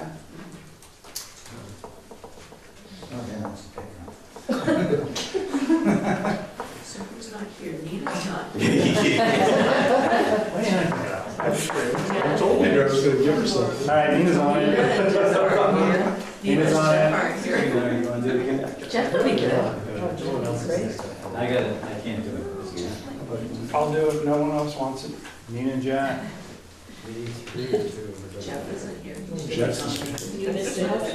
Jeff loves negotiations.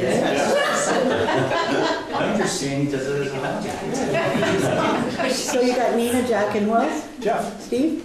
Oh, Jeff. The people that aren't here, you're doing this to? Gee, don't miss a meeting. Okay, so I will talk to those folks about a date, because we need to meet before we negotiate. Perfect. Okay? You sure you don't want to be in? Oh, I'm sure I don't want to be. Yes. Okay. Now, we're off cycle again, we're not doing teachers and. Yeah, we're off sports cycle. lessons. Just We gotta- support staff. Okay. So just a reminder, anybody on the board can sit in on negotiations, whether you're on the committee or you're not. Okay, perfect. Just don't have a vote. And they are or aren't open meetings? Are not. Not anymore. They're not open meetings. Yeah. So when you go into caucus, and, I mean, when you're actually in negotiation, the board members sit in? Yes? But the whole thing's an executive session like we used to do. Yeah, any member of the board can sit in. They just don't have a vote. That's an interesting point, though, because they always ask us if they can bring teachers in or not. But it's a committee of the board, and that's one of the rules, right? And any board member can sit in on any committee, so. Was Pedro Lynn the lawyer for Addison County? Was it Pedro? I believe it. I don't. I thought he was, but I thought he was, yeah, I think he said that to us. I thought he was.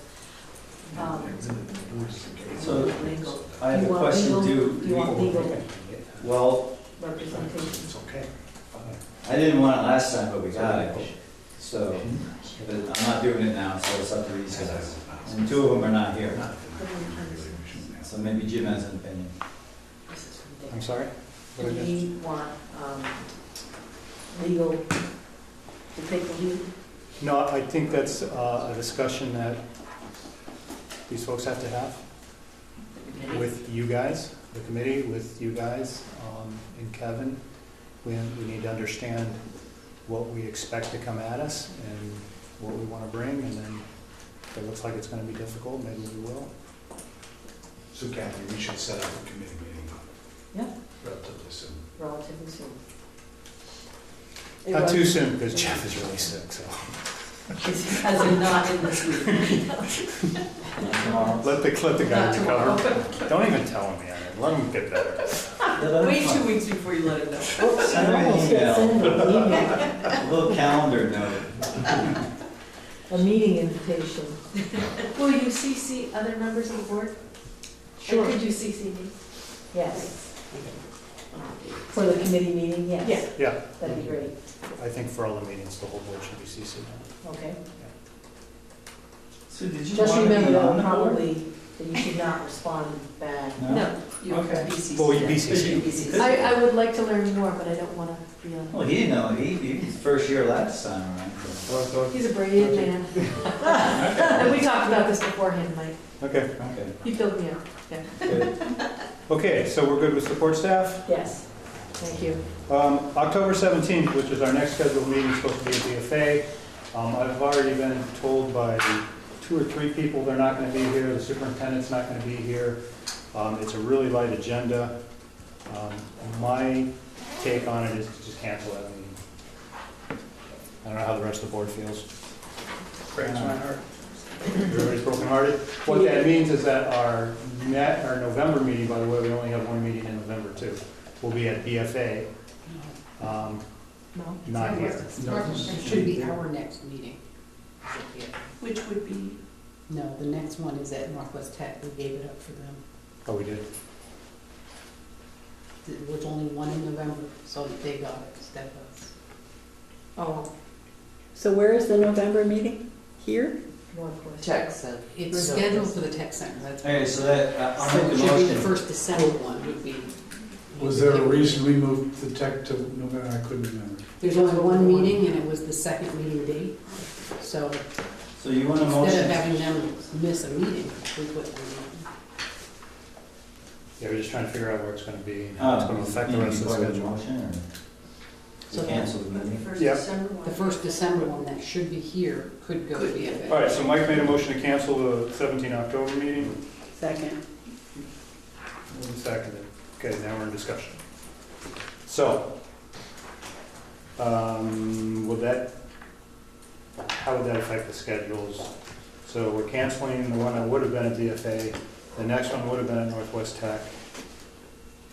Can we just scoot them both? Or do we need to leapfrog? How does that affect you, Leanne? I was planning on having a combined advisory committee meeting with the board like we did 2 years ago. So I'd like to keep it on that date, but I can be flexible if needed. Chris, did you do the first one in December? No, December or November? December. I'm originally scheduled November, was it Yeah, 7th? So, So you're proposing have DFA take November 7th and us take December? I'm asking Um, whether it makes more sense to shift them both or to leapfrog VFA over into December, right? Are you okay with me leapfrog to December? Sure. Is that okay? Leave us in November and let him leapfrog? There you go. That way you're only changing one. Yeah. Yep. That'd be great. Okay, so it's gonna be a long meeting. Yes, it is. And you'll be comfortable with that. Good deal. Okay, Who seconded Hilda. that? Okay, thanks. All right, any more discussion on that? Hearing none, all those in favor indicate by saying aye. Aye. Opposed? Abstentions? 7-0. Okay, 8D, request for purchase, that's attachment 8D. Joan, are you gonna talk to this one? I guess so. 8D? 8 Delta. Well, I can talk about it if you want. Or if you want to. Okay, so prior to the school boards being disseminated and one single school board was created, individual school boards had assigned some capital reserve, or some funds had, what do they call it, committed some funds, some Earmarked? earmarked, it's committed is the technical term if you're talking accounting wise, committed some fund balance funds for specific projects. City School had 3 different areas where funds were committed. One was capital for the 2 launch, which was actual trust that was, trust, I think is the name. Funds were given to the school for specific use, that the school could use for specific purposes. There was a capital fund created for funds that they generated through efficiencies. So if they saved money or got a rebate because they did some efficiency work, those funds went into a efficiency capital reserve fund. And then the last one was capital for technology. And I can't remember exactly where those funds were generated from. It was a one-time ARA fund from the Right. beginning of the Obama years. Right. We had saved some funds because we had to spend the ARA money, so we saved the funds, and the board committed these for technology purposes. And in providing the information to the board, it was suggested, and I believe it was approved, that all of these earmarked funds for the different schools would stay earmarked for those school buildings. Right now, City School is looking to expend some of the capital technology reserve funds, which they have a pot of $97,000, $97,506. And then now Joan can explain what they may want to use some of those funds for. Send it to you now. Okay. So, well, part of this a little bit is to be able to actually access these funds and figure out how this is going to work. But more than that, one of the things we're looking at is keeping our makerspace state-of-the-art. That was what we won the national award for that we're presenting in November. And so the thing that we're looking to move to is a CNC machine, or a DNC machine. And it's just going to allow us to, again, program to be able to create more things. We're looking for one for the Hope area, where they do all of the building, the woodworking. And we're looking for one for the makerspace. And they have 2 different ways that we're going with the 2 different machines, just really bringing more opportunities to kids. The Glowforge is something that you're going to actually end up seeing in all 3 of the elementary schools. And it is the ability to do laser cutting all the way down to kindergarten and pre-K, where kids can draw a picture, and we can just scan those in and then go to a laser cutter. So it's a much higher level of software that's going to make it accessible to younger and younger students. So those are the two things that we're looking at that are going to continue to grow where we are for state-of-the-art around technology.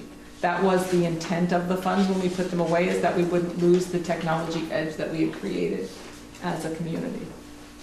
How much are these expenditures, John? It's between 7 and 10 based on the shipping costs.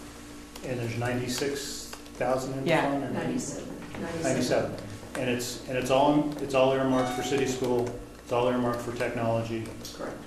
Um, And it was specifically earmarked for technology. So we haven't been spending it, we haven't had an opportunity to spend it. So is there any reason why we shouldn't just approve the whole bucket? So she doesn't have to keep coming back to the board every time she has a technological technology?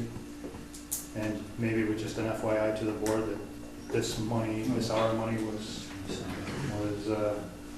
spent? Yeah. I mean, if it's only can be spent there. I just, what if I could, this sounds like a great idea, but I see DNC in caps, hope, or I don't know what you're talking about. It'd be just kind of nice to know.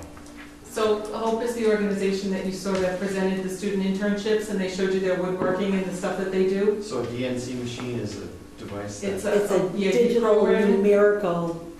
Yes, go for it. Thank you. I had to Google it. I still don't know what it is. I didn't want to. They're actually used a lot in manufacturing, and You one of the nice integrate, things you about integrate the tool things. is that children who learn how to program that is one of the skills that they need in a manufacturing environment. So it's a really nice, getting ready for the working world type of thing to expose students to. But it's also a really cool tool to be able to do consistent, high-quality manufacturing. And so that's kind of what a maker is all about. And it's kind of the newest thing in the makerspace world. So we're staying pretty state-of-the-art in our makerspace, and Lucy Delabrie gives us a lot of guidance around where we should be going and looking at what we're doing and what's our next step. So this was her recommendation. Digital... Numerical control. It's, I lost it here, digital numerical control. So it's a way to integrate different machines so that you can come up with a better product, whatever. Google, according to Google. I have another question. Is it safe to assume that you speak with the tech center to see that this blends in nicely with the students that are coming from St. Albans City that might be heading off to St. Tech in terms of the technology? I just took notes here because our outdoor technology program visits City School and also St. Albans Town and also Fairfield to outreach, and part of the careers is advanced manufacturing. So we have many advanced manufacturers knocking on our door saying, please, we just need employees. So I was very interested to hear that this particular piece of equipment will expose young kids to that. So that we can produce the workforce that our community is asking for. It'd be nice if it was a stepping stone to Absolutely. give them. And also at the high school, they also do have a Glowforge machine in BFA in their programming. It's not just the tech center. Design technology was purchased the plasma as well. So all kinds of very good questions. I misspoke, it's direct numerical control, not digital. So just because we're in discussion now, I'm making the motion to approve all the money that's set aside for this, so that they don't have to come back to us in the future. Authorize all the arrow funds. Susan, second. Is that, you want to put the number amount down? Yes. I would just, whatever's available. It's the Capital Technology Fund. Yeah, it's the capital technology. And just FYI, the board is spent. The board is there. FYI, the board, as she sends it, just so you know. Okay. Because just because it's really interesting to hear what you're buying with this stuff. Okay, any further discussion? Hearing none, all those in favor indicate by saying aye. Aye. Opposed? Abstentions? 7-0. They have any other programs like that where you can put money away for a few years and spend it later for schools?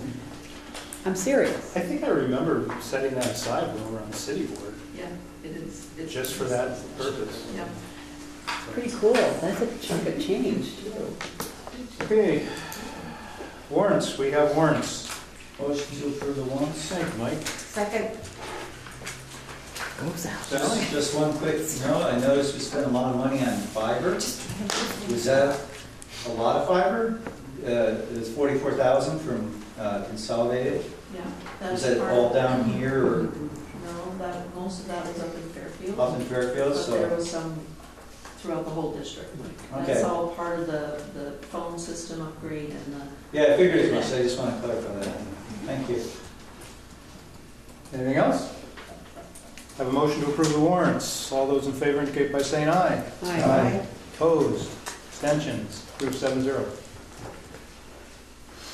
Brings us to the superintendent's report. All right. Attachment 9B. So I encourage you to look at the newsletter. Have a lot of good stuff in it this time. Thank you, as always, Brenda, for the work on that. The only thing I'd like to mention this time is, first off, I think we will all agree that we have some of the best principals, I think, in the state of Vermont. And they work extremely well together in collaboration. They really move the schools, especially as we move towards Maple Round. And this particular month is Principals Month in Vermont. And I would like to read a proclamation from the governor on Principals Month. And I apologize because it's in the typical proclamation terminology, which can get a little bit dry. However, it says, whereas designation of October 2018 as National Principals Month is made possible by the efforts of the National Association of Elementary School Principals and the U.S. Congress, and whereas the vision, dedication, and determination of a principal provides the mobilizing force behind any school reform efforts, and whereas principals serve as educational visionaries, instructional leaders, assessment experts, disciplinarians, community builders, public relations experts, budget analysts, facility managers, special programs administrators, guardians of various legal, contractual, and policy mandates and initiatives, and are entrusted with the education and development of young people. And whereas principals play a vital role in the successful implementation of state and federal education initiatives, such as education quality standards, Act 77, flexible pathways, and the Every Student Succeeds Act, ESSA. And whereas principals set the academic tone for their schools and work collaboratively with teachers to develop and maintain high curriculum standards, develop mission statements, and set performance goals and objectives for schools to achieve academic excellence. And whereas the Vermont Principals Association honors such exemplary elementary, middle school, and high school public, private, and independent school leaders who are committed to providing high-quality learning opportunities to students from pre-K to grade 12. Now therefore, I, Philip B. Scott, Governor, do proclaim October 2018 as Principals Month in Vermont. And I just would like us all to congratulate and give our principals and assistant principals.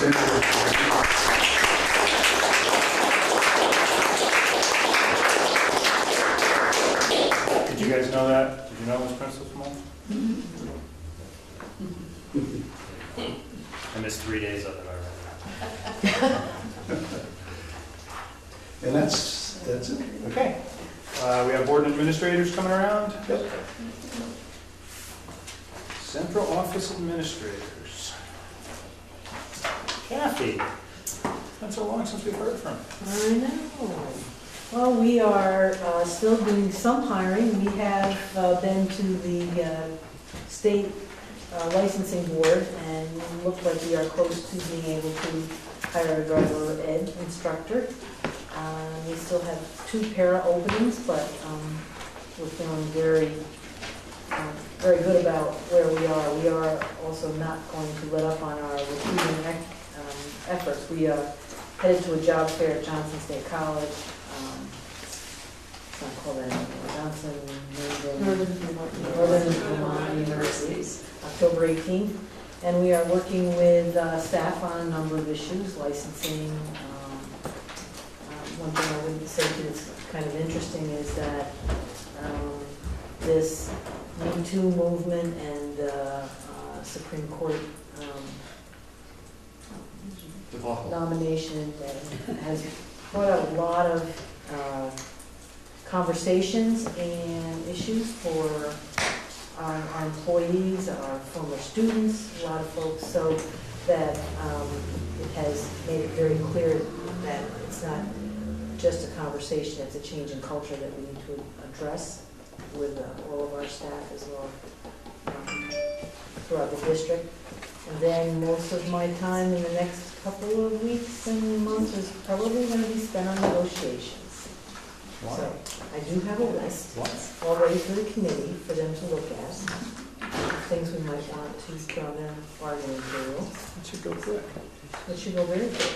Probably we give 1 year because of the negotiation at the state level around medical insurance, which has to go into effect for June for 2020. So the state health insurance will go into effect January They are starting 2020? this April. The state is going to negotiate the health insurance benefit for all For schools. all schools. Which will begin.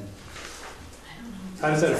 How does that They have affect to this start. They negotiation? have to start by April, this coming April, To go into effect for, I believe, July 1, 20, yes. So who's negotiating, someone from AOE or the state board? No, there's Gonna hire someone?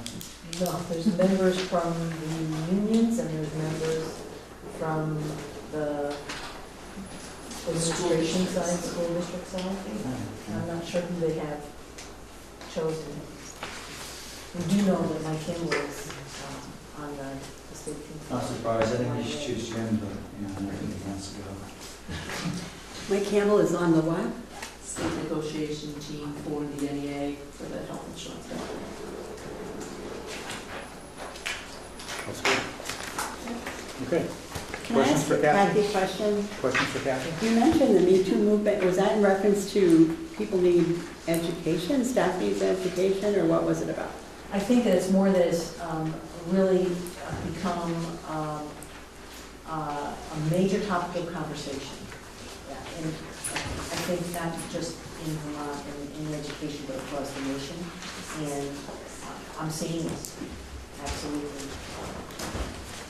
You're seeing it as it comes up as issues or Issues or conversations that people want to have, or clarification, our policies and procedures that we're using. Interesting. Thank you. Did you photocopy this, Kevin? I had to. I thought that was like We were a, all out, for some reason we didn't have enough. I thought that was like a major crime. You may see me in jail next time. That's the original. And we are working on the wellness policy. To the board. We are working on the wellness policy to bring back to the board. Good. Okay. Michelle? I have been working, as Joanne and I start digging in some of the pieces and learning and discovering, as it's having some time trying to create some systems to do a little bit better job with the financial oversight of the special ed pieces. And also trying to set up some systems that when I leave at the end of the year, will be there so that whoever comes in, they'll be able to keep plugging. And additionally, we're trying to create a walkthrough form, like we did in early ed, that will help do the performance appraisal for special educators across the district, doing the different things that they do in their roles. And tomorrow is my first truancy meeting, so I'll be there. Uh-oh, nice. Nice going. I don't know Nicely what I'm played. getting myself into, or what Joanne's getting me into. We did. Yeah. Questions for Michelle? Okay, Ramona. We just finished back in September 20th, we met. We had a team of teachers, administrators, assistant principals, instructional coaches from all the schools come to this room, and we actually went through identifying the pre-K 12 math standards, priorities for each of the grade levels. And one of the things that we're going to be doing with that is that not only to really identify the focus for the grade level, but also to communicate with parents in a much efficient way, what's going on at each of the grade levels, what is the focus for the grade level. Our next step is to take those priorities and develop some proficiency, competencies, skills that we can develop some report cards from, so that parents can see that and students are involved with that. We're going to develop some I can statements that will help the kids understand exactly what he needs to learn. And research says that if you involve that kid on that level, they know exactly what to look for, and they're able to ask questions relative to what they're trying to learn. So, and then when we're done with this, we're going to do the same thing for ELA, pre-K 12. And then another one of our priorities was to look at our PLPs, pre-K 12. I have to include the pre-K. And really augment that process, especially now when we have priority standards. We can be much better at developing some common assessments and begin doing that work. The other part to this is, to make these processes better at the schools. We need to look at data mining and looking at how to make data accessible for teachers. And I've been attending some really impressive leadership meetings at some schools where, teachers are digging deep and looking at what's standing in the way of learning, and they're supporting. We bring in specialists, and they talk about each individual child. I think the kids are very lucky to have that process within the schools. With that said, Alpine we're gonna look at Alpine, which is the software or the program that houses data for us, and we're going to look at what it can do potentially to make data accessible for our teachers. So Alpine is a big database that teachers can go check on Johnny, look at his data to see how he did in previous years, and pretty much gather information. Yes, we would like it to be at that level. We need to see how we can build it to work for us. Pretty exciting. Okay, questions for Mona? Melanie? Yes, sir. We have almost 300 students enrolled between our public schools and our partner sites. 195 are in our schools right now, so they have taken them in and wrapped their arms around them, and it's the beginning of the year, they're settling in. Our teachers are working hard, making sure they have everything they need to be ready to learn, which is very important. We are working with our licensing, making sure everybody is where they need to be. And really pushing right now with our multi-tiered systems of support and working with them on a regional level and making sure all of our districts are working together, which is really lovely. A great partnership to start working with again. I know Michelle had been doing that before and then kind of died out, but they're at that point where they're really ready to start getting everybody in the state on the same page, which is nice. So, I was just curious, the partner sites, Yes, sir. that's the procedure that the state has, or we have, that they have? The partner sites are like Blooming Minds, and some of our, the Wise Time, some of our public programs, and then we have our home programs as well that we also work with. So, we have enough for the kids, is that what I'm driving at? Or we're shorthanded? We always, there are always children that we would love to have in our programs as well.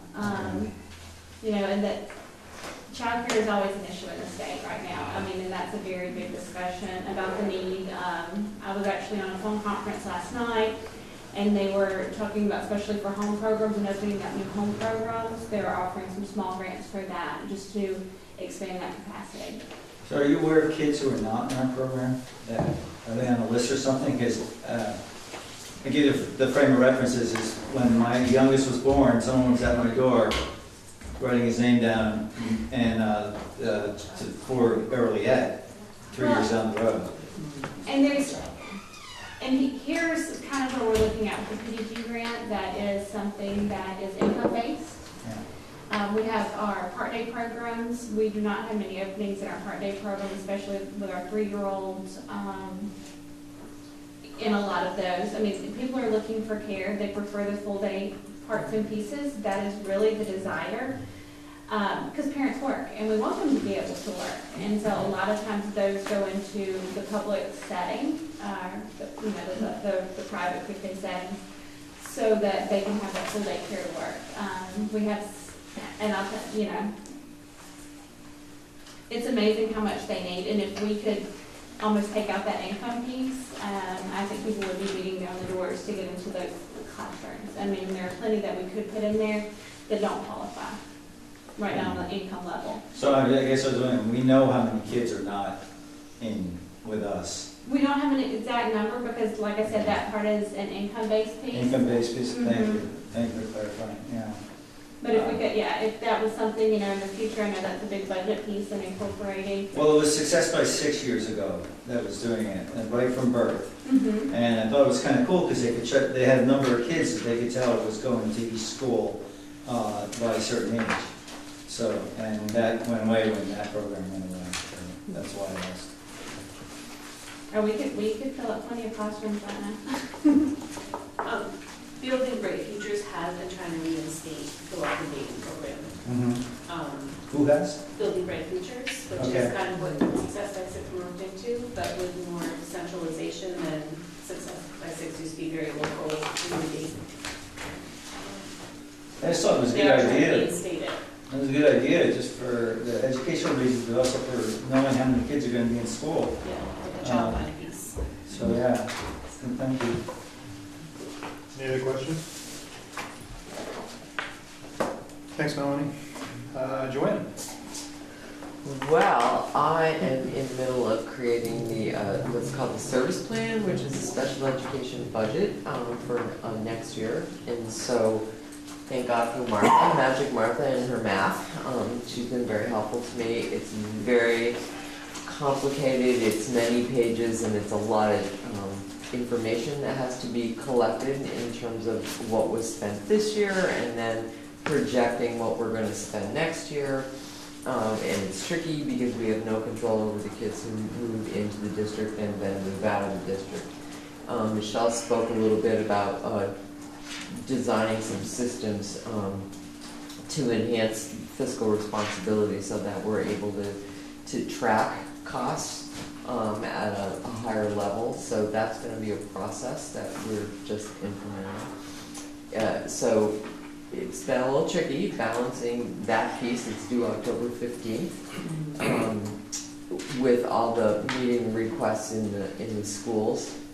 These guys have been great. The principals providing me with the information that's been needed. So there's that, and I just want to give a shout out. I went last Friday. In 1988, Act 264 legislation was created, so it's 30 years old. Vermont is the only state that has this legislation, and basically what it was is it was legislation or an act that requires human services and public education to work together. And so to involve parents and coordinate services for better outcomes for children and families, so children with disabilities. So Sally, you would appreciate this. I saw some folks that I'm sure that you would have recognized from way back in the day. So it was just a really nice celebration of the folks that actually drafted that legislation back in 1988 and saw it through to fruition. And so this is what coordinated service plans are today, and we do a lot of them in this district to help families and to get services for kids. So that's kind of it. It's been busy. Thanks. And that brings us to Magic Martha. I want you to say Martha and her magic math. Yeah, oh, that's better. So, the business office, like everybody else, has been busy. The auditors were in the office for the last 2 weeks. They left on Thursday. We'll be continuing our work with them over the next couple of months. They'll be shooting us emails with requesting additional information and clarification on items. So that's not complete at this point, but the field work has been done. So my time now is really plowing through the piles of stuff on my desk that I kind of put aside while the auditors were in the office, which seemed to pile up really fast. And I'm working with Joanne to pull together the information she needs to be able to provide that special ed service plan. And that really is the kickoff to starting my budgeting work for FY20. So today I spent most of the day actually preparing the budget module in the system so that I can actually start preparing that information, and I used it to get the service plan information together. It should be pretty easy, right? Yeah. Take last year's, cut 5%, you're good to go. Yeah, absolutely. Not a problem. I can do that really easy, but people might not like what I bring. So. Okay, questions for Martha? Awesome. Agenda items for future meetings. We're going to have a presentation on proficiency-based reporting, our 5-year plan update, and Capital reserve plan. Capital reserve plan to be on it too. capital reserve plan.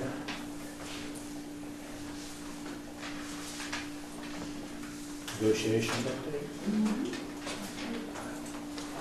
Magic budget. Okay, we have nothing for executive session, so we're doing the agenda. We're adjourned. Thanks, everybody.